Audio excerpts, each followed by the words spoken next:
the only space between your face and a hard rock. And prayer's the only major in the school of the hard knocks. Blisters on my feet from seeking walking for blocks, but I can tell the light from shadow, hear the truth when it talks. I'm so moved. I remove both of my shoes, shake out the rocks and brace myself for the walk. And it's a long road when my spirit is ready. Lay down my armor because it's gotten too heavy. And I'm a balanced combination of soft and strong, of callous and spirit, of spear and song. I so move, honoring the earth with each step, watching life spring forward and it seemed none was left. I so move, sometimes I gotta catch my breath, watching life spring forward when it seemed none was left. Let me think now, I am freestyling, like, I don't even know this. I don't ever say that, sorry. That was like my most, that's like my middle, I teach middle school a lot, and so that's my middle school friendly verse, and I don't do it very often. No, I can't do that now. Let me think of something that I actually know. No, everything I know is really mean and aggressive. I'm not going to do it. I'm sorry.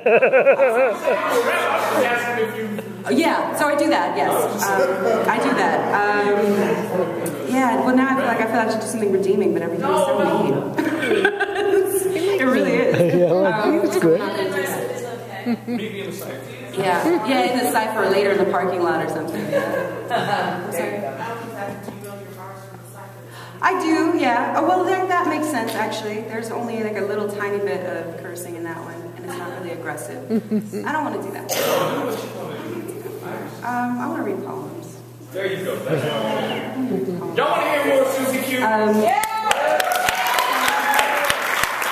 But I didn't just, oh dear. Gosh. I didn't know I was going to read this one until I opened the book to this page, and I'm like, yep. Different poems come knocking on your teeth and you're like, hey, right now, this one. On Ann Coulter's, our blacks are better than their blacks. God. Okay, nice. Does Herman Cain sing your praise and pledge allegiance? Does he confirm the myths as your curious fingers stroke his hair? Do you think we taste like chocolate? Do you unwrap him slow and wide-eyed like a child with an Easter bunny? Do you start with the ears to spare him the cacophony of your infantile delight? Do your fingers tremble as you snap off the feet, render him useless as the fat beneath your skull? Do you burn him slow until he is thick as molasses, sharp as sugar cane and rum? Do you hold his face in your hot mouth until he disappears? Have you branded him with your logo? Does he answer when you call him Toby? When your sweet spot is satiated, will you come to identify the body? Will the mangled remains still belong to you? Were you born with fangs, or did you buy them? Are they permanent?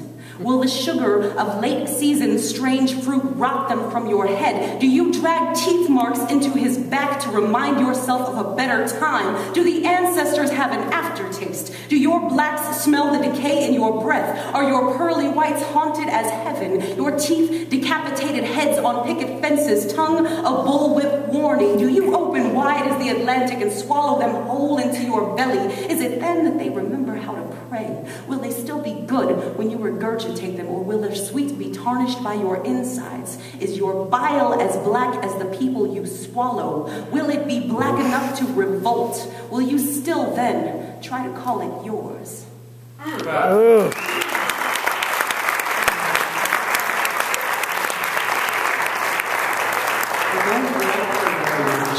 You didn't guess that. Not really a thing.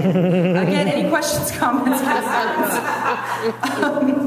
Basically just called her a cannibal. I'm sorry. I'm sorry. What was that original comment that she said? The original comment, so she was talking about conservative blacks and comparing them to liberal blacks, and so her comment was, our blacks are so much better than their blacks. And so it was really the possessive form that I took issue with. Howard. Yeah, it's, I think I'm a little sensitive about that. Especially, I think you should be particularly careful if you're going to be speaking about people in the possessive form. Maybe just make sure they're not people that used to be possessed. Saying,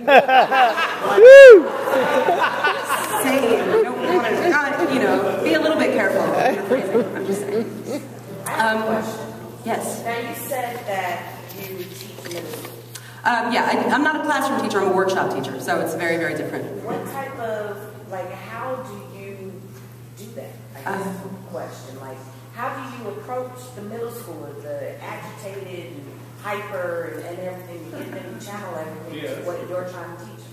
How do you do that? Yeah, I don't know if I see them as agitated and hyper. I love my kiddos. It was scary at first because middle school is like, middle school.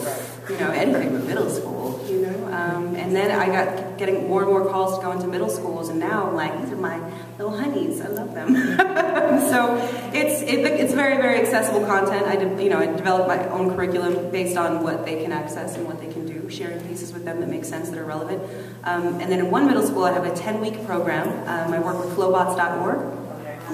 And so it's a 10-week program where I take them through writing poetry and lyrics and writing songs and all sorts of things, and then we record them, and now we're in the music video making phase.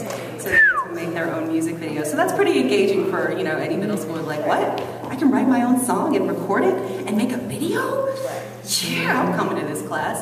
I mean, we still have, it's interesting to kind of work through school administration officials and et cetera, but the music programs in Denver public schools anyway are pretty much gone. So same thing with art. Art's over, music's over, like it's no longer a part of our kids' programming. So it's really important so I get to teach in after-school programs, which is really exciting. And it's a beautiful gift and an astounding privilege to be able to do it, honestly. You have your curriculum written down somewhere so that I can teach my middle schoolers poetry?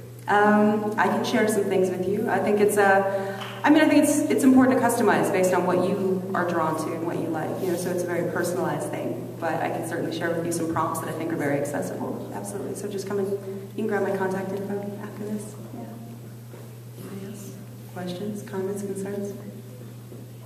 All right. How much time do we have? Like maybe 5 minutes or so? What are we at? An hour. I can do that all night, actually. But it's the sleepover. It's the sleepover. Maybe I should do. No. I'm gonna do a love poem to kind of balance out because I've done some mean poems. So I'm gonna do something that. This is as close as I get to. I'm right here. Well, it's not really going to work. Thanks for warning me. I'm just saying it'll be a little weird for you. Look, I know it's hard. And no, I've never been a black man, but don't tell me I don't understand. It's hard. I know you're harder. Pressure made you that way. Only diamonds can come through centuries of melee, and you can cut through anything. No, it ain't easy, but why would you want it to be? I've been carving out a path in front of you, fighting off the demons behind you, digging in the trenches next to you, beneath you, and above you, mind you. Ain't just because I love you, not some romantic ambition, not some charitable cause, not some idealistic vision. Me without you is flawed. I demand you. I require you. I'll be damned if I let them acquire you, and you ain't got no excuses. You are not the only one going through this. I'm standing knee deep in the same mess, and we both know I'm not some damsel in distress. I carry the same weapons as you. I sharpshoot to do situations for you when you're wary from the attack. I carry you on my back. Not everybody has that, so don't tell me I don't understand how hard it is for a black man. I gotta stand here and watch them take you away. I gotta stand here and live to fight another day. I gotta stand here. I got our baby to raise. This feels like slave days. If you out there on that block, well, I'm begging you to stop. I know you have your pride, but there's no time, so I'll speak candidly. Those shackles and bars are designed for a whole family, so no, you ain't gotta tell me it's hard. You and me got matching scars. How you think I made it this far? Surely not without incident. My courage and strength did not manifest on accident. And yes, I know you're worn and you're weathered, but our sentences are tethered. You take me with you when you go. Lest I drag you real slow, pulling one leg after the other. It's one small triumph after another. And yes, it's tiring, this most beautiful surviving. We press hard back to face the world fighting. If only we could embrace. Sleep together and wake up safe. We could write each other love poetry, all kisses and whispers and fantasy. Maybe then you'd believe. We could walk on water and eclipse the